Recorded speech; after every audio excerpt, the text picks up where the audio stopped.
for a new Canadian Heritage moment. The Prime Minister has answered a question from reporters. So I just take a moment to acknowledge this historical time in our Canadian story.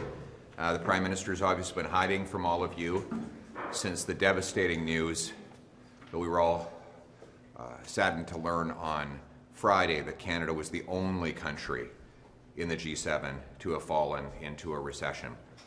And of course, this is terrible news for the 112,000 people who've lost their jobs in the first 3 months of this year alone, for the many thousands of Canadians who are part of the 32% increase in delinquencies, mortgage delinquencies, the highest in nearly 2 decades, the 2.2 million people relying on food banks, a record-smashing number.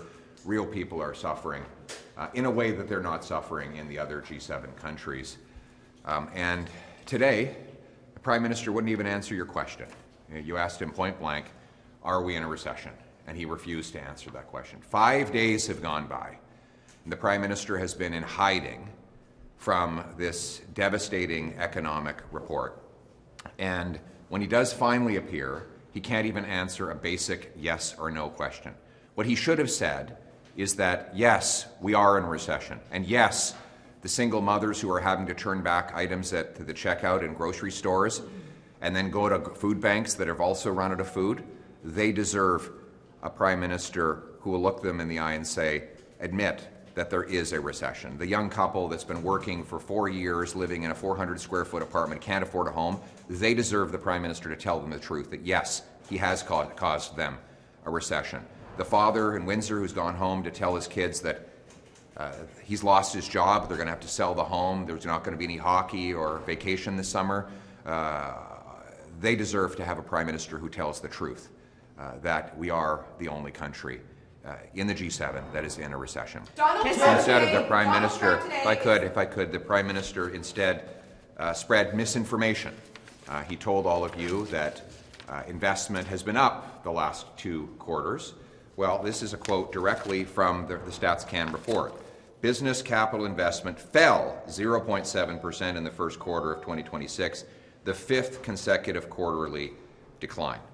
And so the Prime Minister, once again, is failing the Canadian people by refusing to tell them the truth, that he caused a recession. It's the only recession in the G7, the only recession in North America, and he needs to rapidly reverse the Liberal policies that caused that recession. Donald Trump, once again saying you're the 51st state. What is your comment to Donald Trump using the recession to now, once again, joke, I guess, about Canada being the 51st state? It's ridiculous, and it's never going to happen. And we have to make sure that we don't allow ridiculous comments like that to distract us from the very real suffering that Canadians are experiencing as a result of Liberal policies here at home. The families who can't afford food, the 1 in 4 Canadians who are living in food insecurity. They don't want us to be distracted by a foolish comment like that. They want us to focus on reversing the Liberal policies that have made them hungry in the first place. En français sur le 51e État, qu'est-ce que vous répondez à M. Trump et quelles sont vos attentes par rapport à la visite de M. Leblanc à Washington? Évidemment, c'est ridicule et on ne peut pas nous permettre d'oublier, de nous être distraits par un tel commentaire ridicule lorsque 1 sur 4 Canadiens ne peuvent même pas acheter de nourriture. On est le seul pays en récession. Il y a 112 000 Canadiens qui ont perdu leur emploi. Et on doit se concentrer sur les enjeux ici au Canada, au lieu de regarder et de suivre un commentaire qui est évidemment ridicule, qui ne va jamais se passer. Minister LeBlanc's trip, what are you hoping to see from that? Well, we haven't seen much so far. He seems to go and socialize and come back empty-handed while the Mexicans have been in formal negotiations, eating our lunch for the last 6 months. I am concerned that Mr. LeBlanc goes down at a time when Mark Carney has led us into the only recession in the G7. And I regret that Mr. Carney has created this weakness, going into formal negotiations as the only country in North America that is in a recession. The other two North American countries, the U.S. and Mexico, they are not in recession. Canada is, because of Mark Carney. So I would ask him to immediately present a plan to reverse the recession that he caused so that we can go into these discussions with some strength. Do you think Canadians blame Mark Carney, or do you think they blame Mr. Trump for that recession? You mean the fact that we're the only country in the G7 that's in a recession? Yes. Right. So It seems that Canadians are laying the blame for their economic troubles with Mr. Trump, but you don't agree with that. Well, maybe you are protecting Mr. Carney from his economic record, but here's the reality. Mr. Trump's policies are affecting all G7 countries, and none of them are in recession. Mexico shares a border with the United States. Mexico is not in recession. Only Canada, under Mark Carney's liberal policies, is in a recession. France is not in a recession. UK is not in a recession. Germany's not in a recession. Italy's not in a recession. Japan's not in a recession. Only Canada among G7 countries is in a recession. And only Canada among North American countries is in a recession. So it seems that the other countries, despite Mr. Trump's unfair tariffs, have been able to craft policies to avoid recession.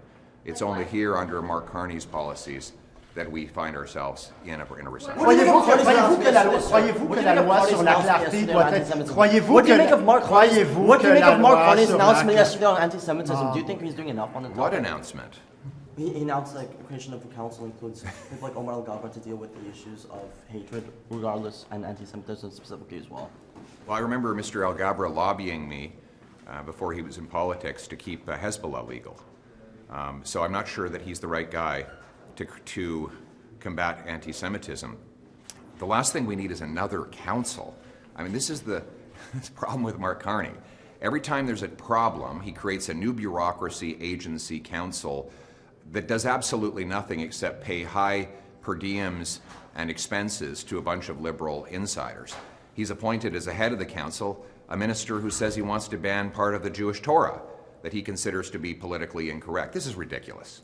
What we need to do is lock up the rampaging terrorists who are firing bullets at children's schools, firebombing synagogues, and terrorizing the Jewish community. We need to get control of our borders so no longer can anti-Semites, terrorists, and hate mongers come into our country. And we need to stop the extremely divisive divide and conquer identity politics of the Liberal Party that have caused this mayhem on our streets. Croyez-vous que la loi sur la clarté devrait être abrogée? J'aimerais vous entendre en français. Est-ce que vous croyez que la loi sur la clarté devrait être abrogée? Il y a le Bloc québécois qui vient de présenter un projet de loi. Vous allez devoir vous prononcer. Quel est votre raisonnement?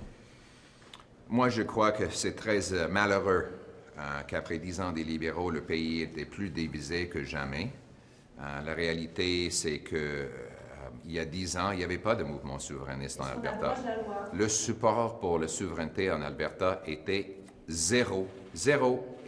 Pourriez-vous répondre directement à la question? Pourriez-vous répondre directement à la question? Est-ce que je peux continuer? Non, vous pourriez répondre directement à la question. Je vais vous donner la réponse. La réponse est que c'est 10 ans des libéraux qui a divisé le pays. Maintenant, on a un mouvement souverainiste qu'on n'a jamais eu dans l'histoire du Canada en Alberta.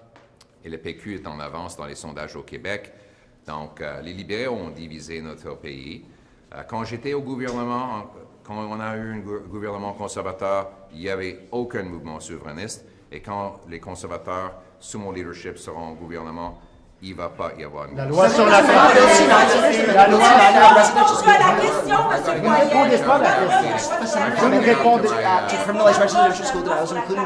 Est-ce qu'on abroge la loi sur la clarté, monsieur Poilievre? We're voting against C9. We oppose. Excuse me. You're all shouting at me. I'm trying to listen. This nice gentleman. Pourriez-vous répondre directement aux questions? He's trying to ask a nice question. And I'm trying to listen to this nice man is asking a question. I'm trying to. He says it's an exaggeration that he's a nice man. I beg to differ. Listen, Bottom line is we oppose C9. We think it's another example, that C9 is another example of liberal censorship. We oppose censorship. We believe in freedom of speech. And it's time for the Liberals to stop going after law-abiding people, whether it's firearms owners or internet users or other people who follow the law, and start going after real criminals. I got to get off to Shadow Canada. Thank you very much.